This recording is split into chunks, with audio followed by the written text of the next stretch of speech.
देखो ये छायावादी युग ना, ये मोस्ट इंपॉर्टेंट है। देखो क्या युग में से कुछ भी एक जरूर पूछता है आपसे, 2 नंबर का क्वेश्चन, ठीक है। चलेगा 14 में आया, 15 में आया, 16 में और 17 में। एंड वेलकम गाइज, आज हम कक्षा 10 का हिंदी का मॉडल पेपर सोल्व करेंगे, ठीक है। जो कि पेपर आपको 3 घंटे 15 मिनट का दिया जाएगा। जिसमें प्रश्न नंबर 1 क्या दिया, निम्न कथनों में से कोई कथन सही है, पहचान कर लेगा, ठीक है। हमें जैसे कि 3 कथन दे दिए, उसने क्या ख गया, इसमें से कोई एक सही है और 2 गलत है, ठीक है। जैसे कि पढ़ो, भारतेंदु हरिश्चंद्र को हिंदी गद्य का साहित्य जनक माना जाता है। हाँ, ये माना जाता है, ठीक है। पहले और देख लेते, रानी केतकी की कहानी की लेखिका सुभद्रा कुमारी चौहान है, नहीं। सुभद्रा कुमारी चौहान तो नहीं। आचार्य रामचंद्र शुक्ल एक प्रख्यात कवि है, नहीं, ठीक है। तो इसका आंसर क्या हुआ, क्या है ना।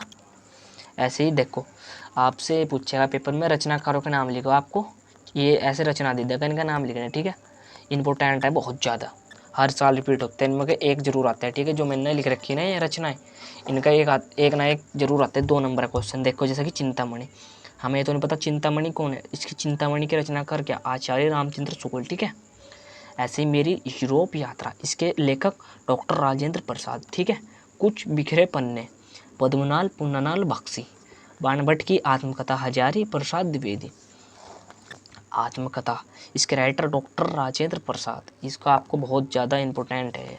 इंद्रजाल, इंद्रजाल के लेखक जयशंकर प्रसाद। दीपदान के रामकुमार वर्मा। चतुरचंचल, ये बहुत ही ज़्यादा इंपॉर्टेंट है, डिफरेंट से वर्ड होते हैं ना थोड़े।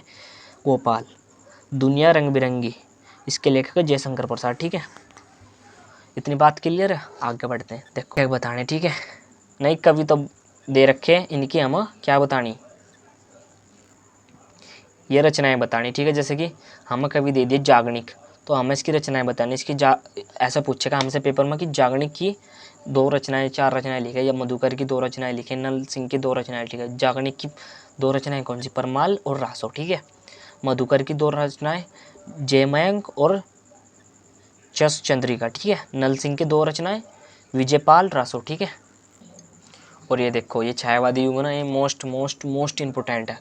देखो क्या, इस युग का आविर्भाव द्विवेदी युग के बाद हुआ, ठीक है। आपसे पूछेगा इस युग का आविर्भाव कब हुआ, किस युग के बाद हुआ, तो आपको एक क्वेश्चन तो यहाँ से बनेगा, द्विवेदी युग के बाद हुआ, ठीक है।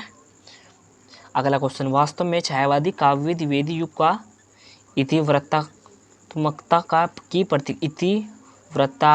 की प्रक्रिया थी, ठीक है। अगला क्वेश्चन देखो, जयशंकर प्रसाद, सुमिर नंदन पंत, सूर्यकांत त्रिपाठी व महादेव वर्मा छायावादी कवि, ठीक है। आपसे पूछ सकते हैं छायावादी युग के कोई किन्हीं 2 या 4 कवियों का नाम लिखे है ना, तो आपको ये याद करके जाना, इंपॉर्टेंट है बहुत ज़्यादा, हर बार रिपीट होता है। यानी कि देखो 2014 से लेकर 14 में आया, 15 में आया, 16 में और 17 में, और ऐसे ही 2022 में आने की पूरी संभावना है इसकी, ठीक है। आपको पढ़ के जाना हर साल, जैसे कि कभी इसके कवि पूछ लेंगे, कभी छायावादी युग का समय पूछ लेंगे, कभी इसका आविर्भाव किससे, ठीक है। यानी कि इस पर क्वेश्चन जरूर बनते हैं, छायावादी युग। अगला क्वेश्चन, रासो ग्रंथ में प्रयुक्त हुई किन्हीं 2 भाषाएं, ये भी बहुत इंपॉर्टेंट है, पढ़ लेना यार, क्या फर्क पड़ रहा। रासा कौन सी, डिंगल और पिंगल।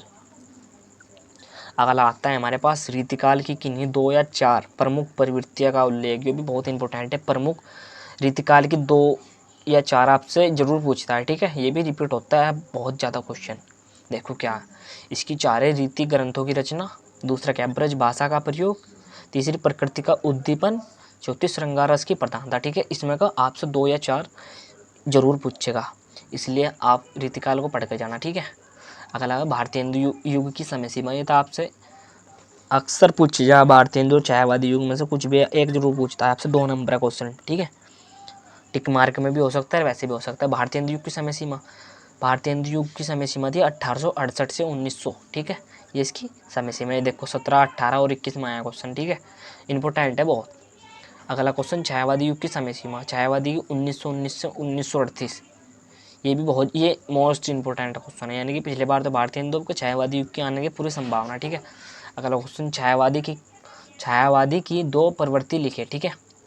एक और सौंदर्य भावना, एक रहस्य भावना। अगर आपको, आशा करता हूँ कि आपको अच्छा लगा होगा, मैं गारंटी से के साथ कह सकता हूँ कि आपका 20 नंबर का ये बिल्कुल पक्का हो गया, ठीक है। इसे आप पढ़ के जाना जरूर। आशा करता हूँ आपको वीडियो अच्छी लगी होगी। अगर वीडियो अच्छी लगी तो चैनल को सब्सक्राइब करना मत भूलना, ठीक है। अगर आप चाहते हो कि ऐसी वीडियो और बनाऊँ मैं, तो आप कमेंट करना मत भूलना, ठीक है। Thank you for watching my video.